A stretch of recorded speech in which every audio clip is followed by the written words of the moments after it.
I'm Elisa. And I'm Kira. And you're watching Polymer Clay TV. You can find us online at polymerclaytv.com. And you can find us at polymerclayclassroom.com. And craftedonline.com. And don't forget about our network, polymerclay.ning.com. So enjoy the show.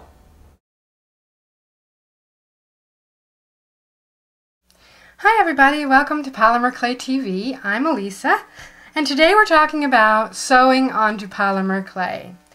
Yes, it can be done, and there's several ways it can be done. You can do it on raw clay, or you can do it on baked clay. And to do it on baked clay, you would poke all your holes first, then you would fire your piece, and then you can go back and sew it any which way you'd like. You can use embroidery stitches, you can just do a regular stitch like I did here. The sky's really the limit. You can also bake the piece and then fire the hole. Bake the piece and then poke the holes in with like a drill or something. So that's possible as well. So there's all kinds of ways you can do it, and this is actually an eyeglass case that I made out of the clay. And because the clay is flexible, I can open it and stick my glasses right inside. So I was thinking also it would be really cute to make a little change purse, or a little wallet, or anything like that, anything fun like that where you can sew onto the clay. You can actually sew the clay with a sewing machine as well. This is a number 4 setting on my pasta machine, and I use an Atlas. So you would need something really thin so that it'll fit through your little part of the sewing machine where you sew, because if it's too thick, it's not going to work. And you would also have to consider the needle you use as well, because if you're using polymer clay, it's a lot harder than fabric, so you would need a heavier duty needle. So that's something to consider as well. So I just wanted to show you that you can sew into raw clay. It's not ideal because it's, the clay will start to crack or whatnot. So I do highly recommend that you fire your clay first, but you can sew into raw clay. And I was thinking about it, probably the best way to do it is to poke some holes instead of you having your needle make the holes, because then it's more of a chance that it's going to break or crack the clay. So I would recommend probably making your holes first. And the thing with this is, depending on the size needle you're using, your holes need to be a certain size so that the thread doesn't pull through. So you have to consider that as well. So here I'm just starting at the back, and I'm pulling this through, and you can see the clay starts to get bigger and split a little.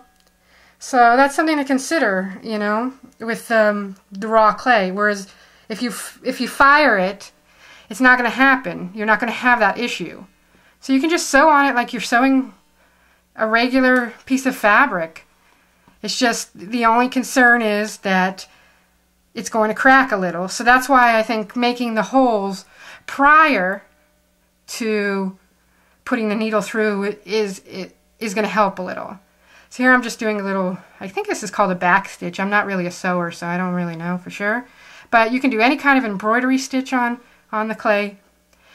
But like I said, the best thing to do is definitely to fire the clay first.